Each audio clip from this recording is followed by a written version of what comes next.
Hello, friends. It's John Clan III with episode 171 of the Shadow and Flame of Magic, the premier Kitty Pryde Lockheed and Magic podcast. And today we're going to review Psylocke Volume 2, Issue 6, do a deep dive into Ultimate Spider-Man 43 from Volume 1, and the rest of the comics that came out last week. So let's get into it. So my comic of the week last week, without a doubt, was Psylocke Volume 2, Issue 6. Through DBCS, I pre-ordered issue 7, but I did not get issue 6. I don't think the solicit implied Magic was going to be a co-star in it like issue 7. But with Free Comic Book Day, I added to my short list of books I really want to pick up. So mostly I want to pick up variant covers to the issues that my letter printed in, and then I want to get Punisher Kills the Marvel Universe. I'm sort of obsessed now, trying to find a copy of it anywhere, and that isn't also like $25 because I want the 1995 like original version and not the reprints from like 2008, especially not the one with the white cover on it. Anyways, it's capturing a lot of my attention. Um. Then I thought I owned it, and now I don't. So it's like, come on. So, Psylocke Volume 2, Issue 6, and spoilers for all these issues. Uh, Psylocke is dealing the ramifications of the taxidermist's mind games he played on her. Now she's being taunted by a ghost, and she's not sure if it's a real ghost or not. Kid Omega does not detect a ghost, but magic is there. And she tries to be supportive. And I love so much how Magic has a defined friendship with practically everyone on the main cast of Cyclops, Alaska, and X-Men team. Um, which I say that now with the two characters, and I don't know if she has an established friendship with Kid Omega, but at least like we know how she gets along with Scott, with Juggernaut, with Psylocke, and Idile. So I mean, the main team. And so like they know like someone they're chasing the Trevor Fitzroy's characters, which I forget what they're called. I know it has some type of game element to it, which is fun because they started off in their magic specifically because it's the one team she led or the one issue where she led the team and they got away and the upstarts. Oh man, that did come to me. And and so it's just good to see that subplot of like, hey, don't forget Trevor Fitzroy's out there. And it's interesting because it's like maybe it's like moonlighting where this is that one case they talk about all the time, but never get around to solving. Because honestly, Trevor Fitzroy, like, I mean, he gets to teleport, so that's why he gets to have a edge on magic. And so it's just good to keep that subplot going. And then afterwards, Psylocke's trying to get a meal. And like I'm becoming such a big Psylocke fan, like especially with after reading that Marauders Volume 2 reread I did a month ago. Like I really wish there was a Funko Pop that also didn't cost $25 to $40. If you can get it for $25, it's a steal. Like you should get it. Um, which I found a website that was selling it for like $8, and then of course payday came around and it was like this is not available. Whereas like I bet it was never available. And I feel like it was like the 30th website where I'm like, I doubt this is a real website, but we'll see. Because I do want Psylocke and I also want a Juggernaut. I think there's two other people on my wish list. I'm like, yeah, it'd be great to get. Oh, Toad's on there. Pretty much, I just want one of every mutant. But we get a great scene. Psylocke's trying to eat, but she doesn't have much of appetite. But Magic sits down and just starts eating cinnamon rolls that um the pink fellow, Glob Herman. Made, which I love that's his character trait of like, yeah, he's on Cyclops' team and he's makes meals for everyone. Like, how great. It's also like I love whenever Magic eats.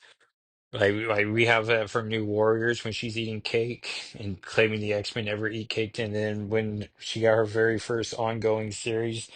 The X-Men treat her to a breakfast with pancakes, but not cake. And I'm like, oh man, the X-Men never do have cake. And I feel like there's another infamous time where she's eating, and it's like, yeah, man, she likes to eat.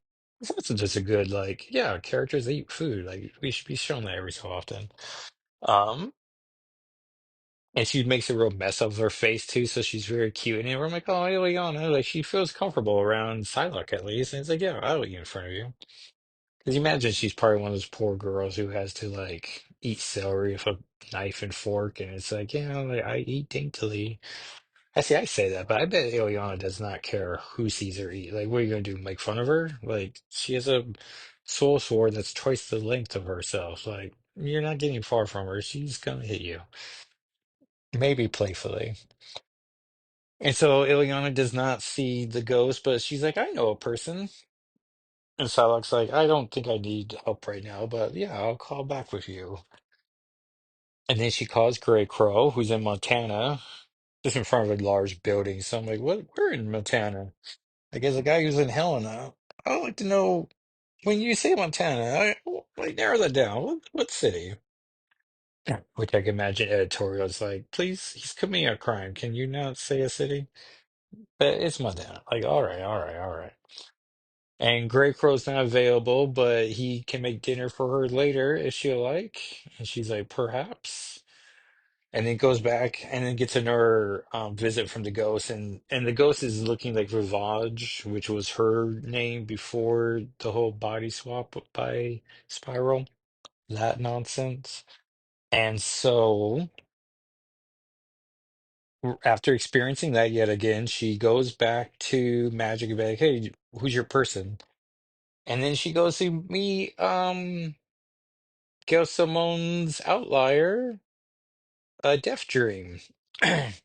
Which like this issue really had everything I want in a solo mutant title, like a main the starring character having a relationship with another mutant, establishing their friendship or their conflicts, and then if you're going to use a new character, establish that character.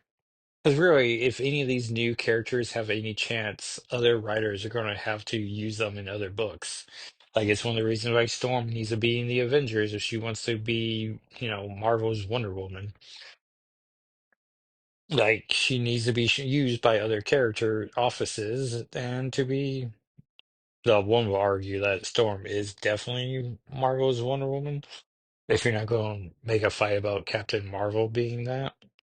Because it's like, I'm pretty sure Captain Marvel wants to be that. And maybe she is now that she's had movie appearances and Storm has been shown in two, well, one great animated series and then a couple what if episodes that were nice for Storm, but the whole time I was like, oof, I am losing this. Or this is losing me, more likely. And then, of course, the sledgehammer that is Rogue shows up. He's like, why are you talking to Deathstream? Get away from a kid. And it's like, no, no, we're trying to do. And it's like, oh, man.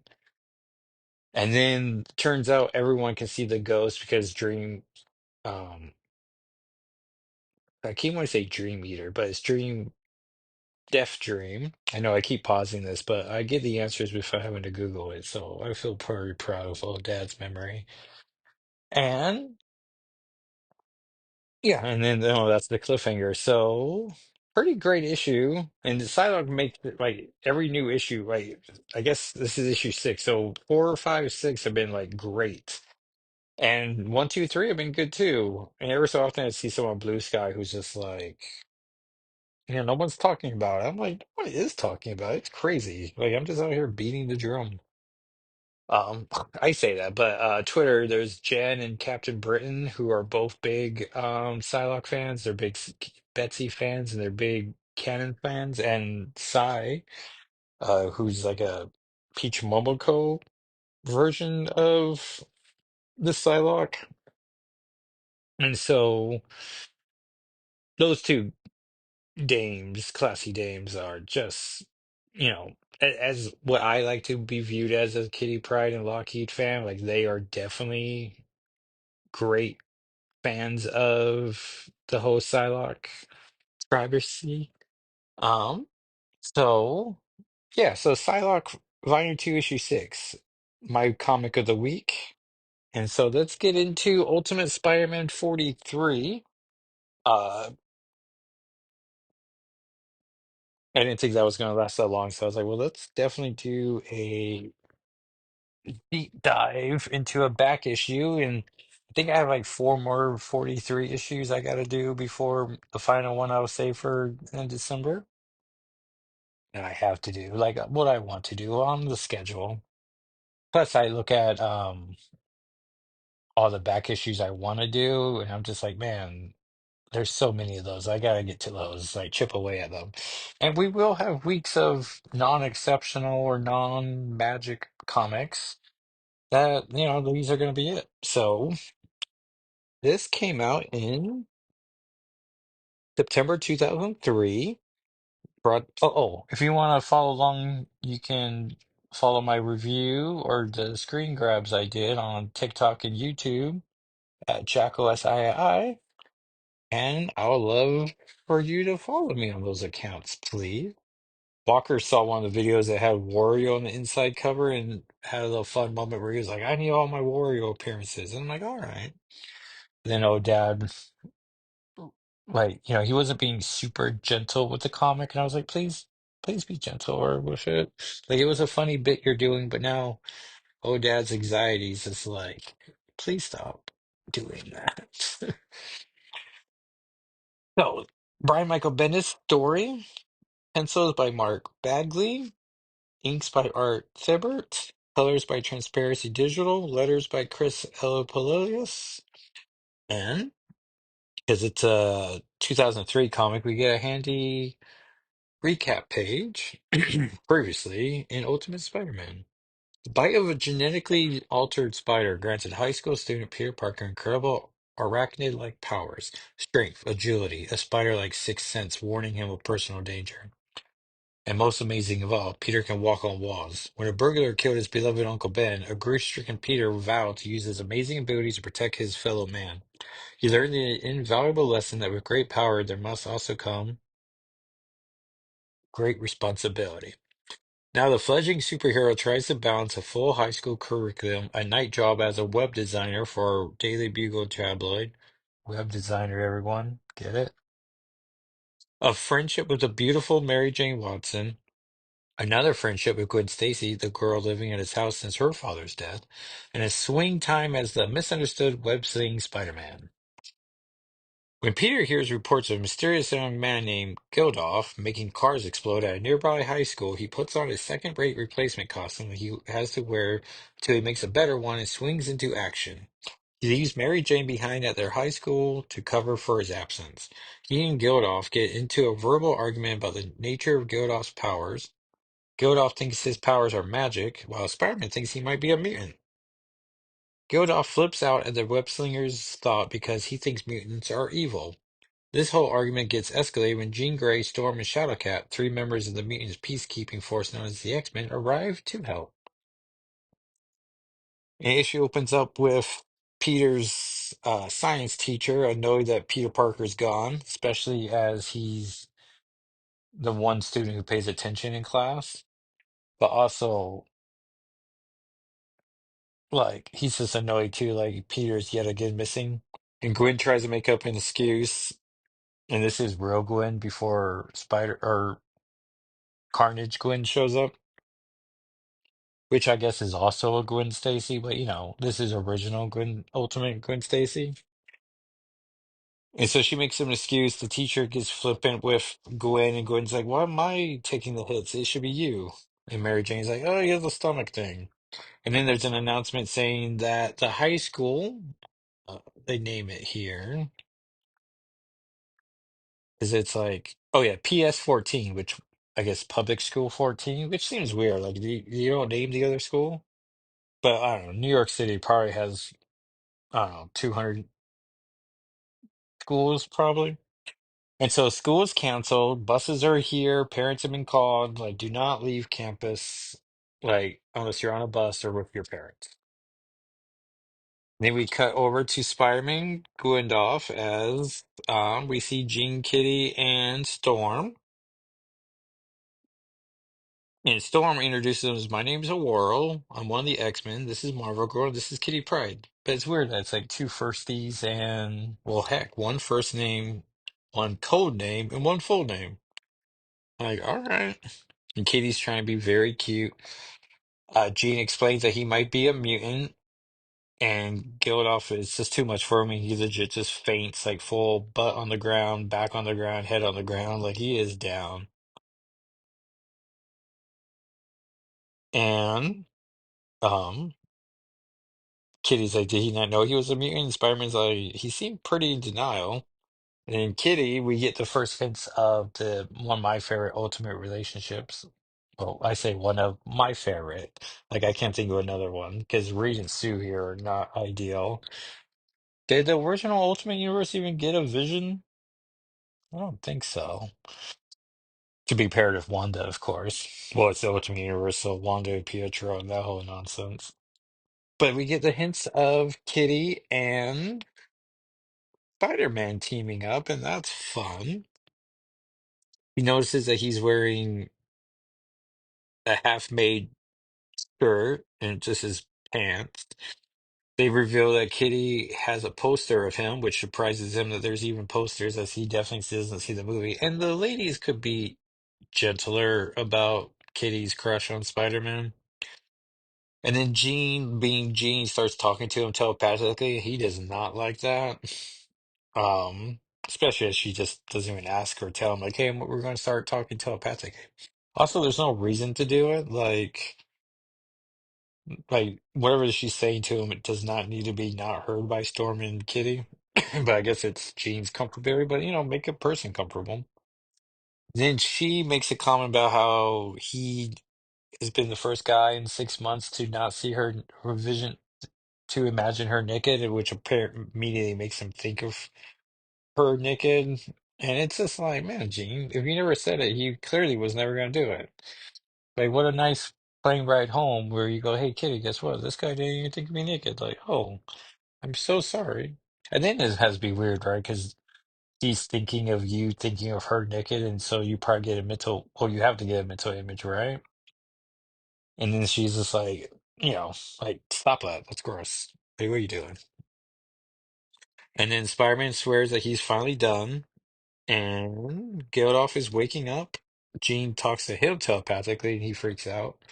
The Hulk movie must be coming out because there's this Hulk DVD ads, there's Hulk popsicle ads, there's a Hulk Master Lock ad that comes in purple and blue, which is like, I think if there's gonna be a second color, it wouldn't be blue, but sure. Geldof thumps faints again with a Germanic thump, and Kitty's like, and he fainted again. And Spider-Man's quick to be like, yeah, stop talking to him telepathically.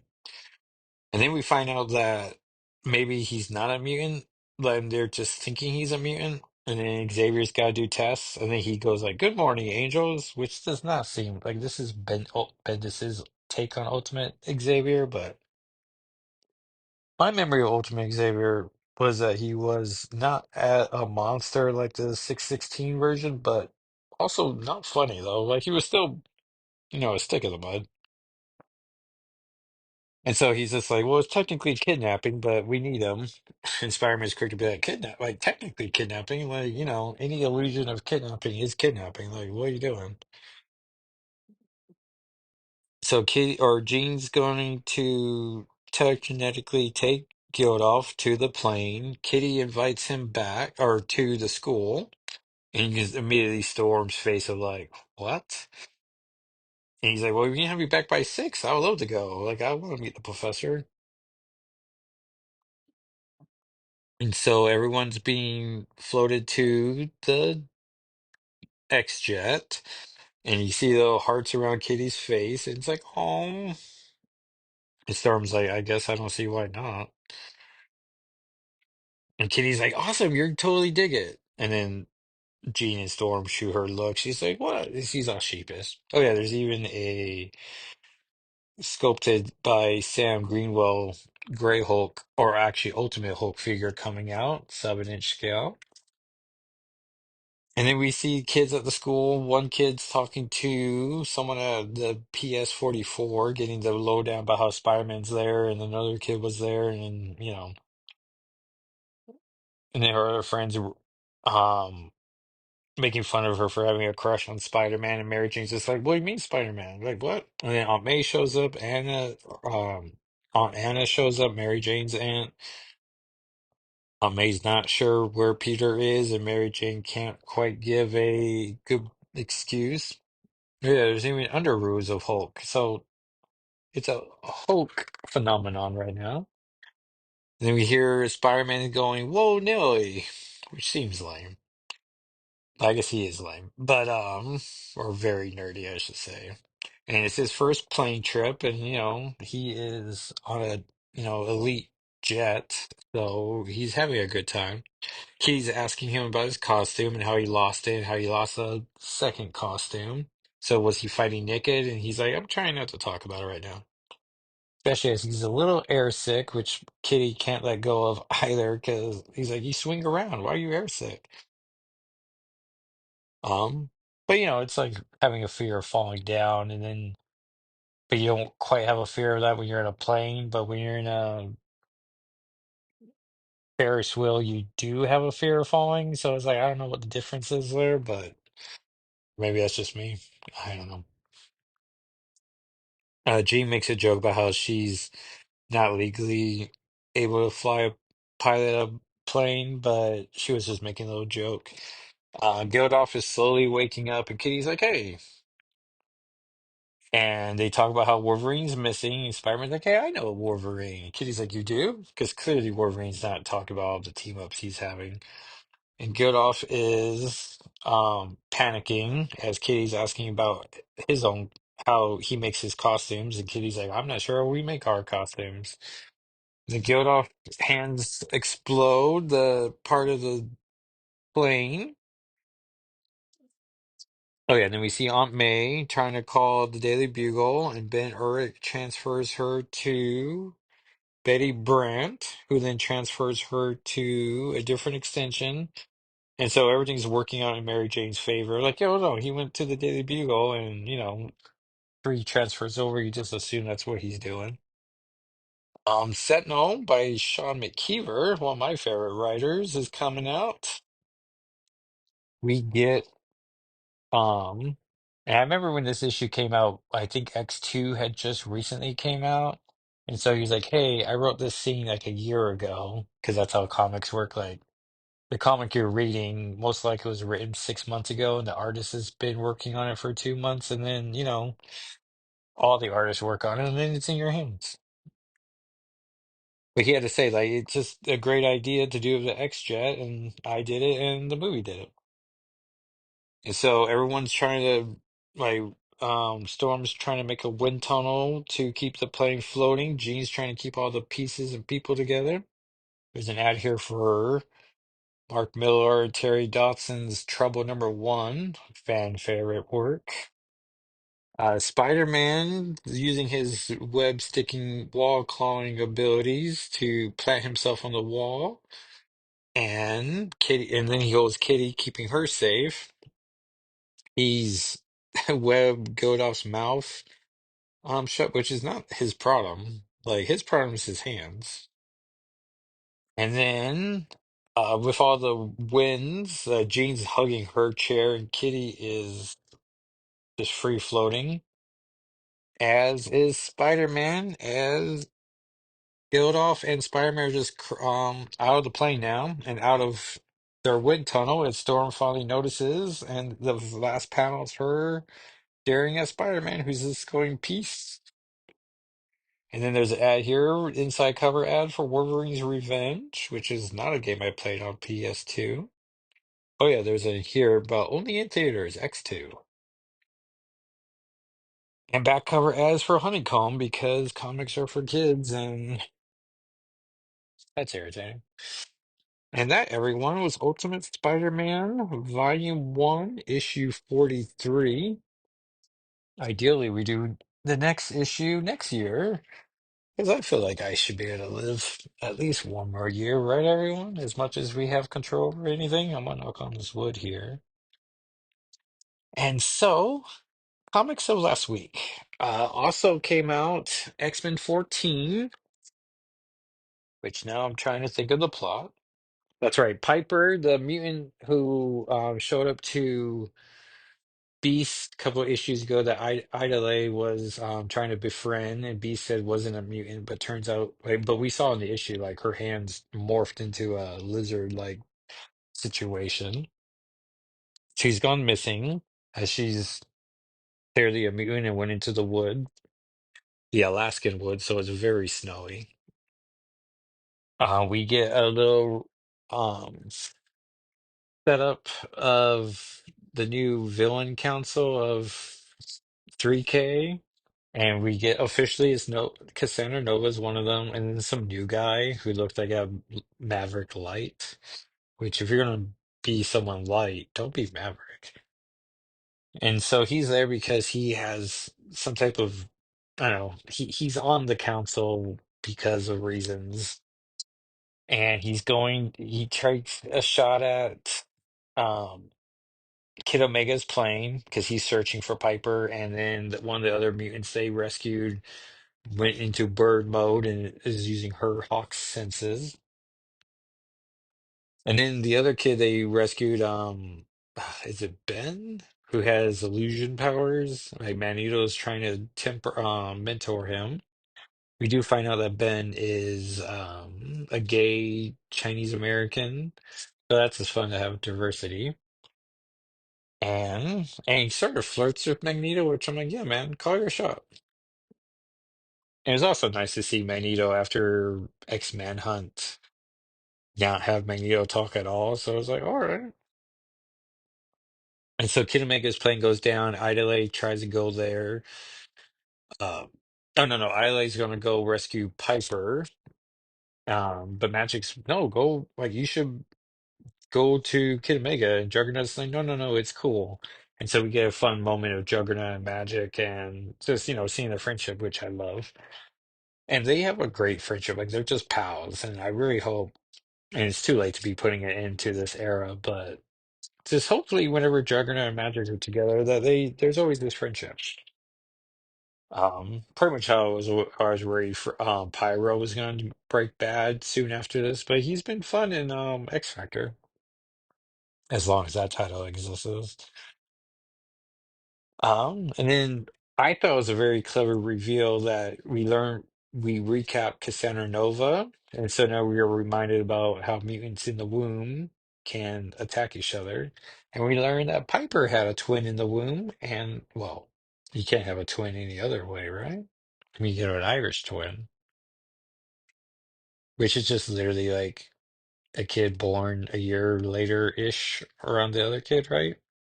Yeah, that's Irish twin. And it turns out in the womb, whatever reason, the fetus merged with the sister, and now that there's a crashed, what is the space was called, a Canti, she's gonna use the Canti to make her own new body and leave Piper alone. So that's where we left off. So that should be interesting. Oh, it's just a quieter story, and that's all right. What else came out? Oh, Contest. No, I'm sorry. Concert of Champions. Clearly a play on Contest of Champions. And we catch up to Dazzler, who's been having very high stress to the point where she's losing her hair. Which is a real shame as her last miniseries was a lot of fun, but did ruin her or set back her music career. So yeah, she's balding in an interesting way. C Days B is a new costume. Spider-Gwen's there just as a fan because there's a festival. Oh, this was a one shot too. And uh, I forget what the rival band was called, like the Hellions or something, or I felt like it was already a name of something. And and of course they're bad, and so Dazzler and Lila Cheney and Domino have to fight the band, and then they escape, and Dazzler reveals that she needs help, and so she's gonna get the help. Speaking of help, well, West Coast Avengers 6, Firestar was not there because she's getting treatment for her alcoholism. But Storm and if this is the West Coast Avengers, what do you call the main Avengers? This Avengers World? And they show up because they're tired of Tony avoiding all their calls, and Storm confronts Blue Bolt, who wants to be called Wonder Man, and he punches her in the face, and she just isn't phased at all by it. And so, but all that like she used as a fun like now it's self-defense. It just whops him. And so they proved that the Avenger Ultron could be trusted. And but honestly, if it wasn't there's no Firestar, barely any Spider-Woman, and Storm had that fun sequence, but I don't care about Avenger Ultron or Iron Man or War Machine. It's just like, yeah, I like Blue Bolt, but only when he was trying to date Firestar or just in scenes of her.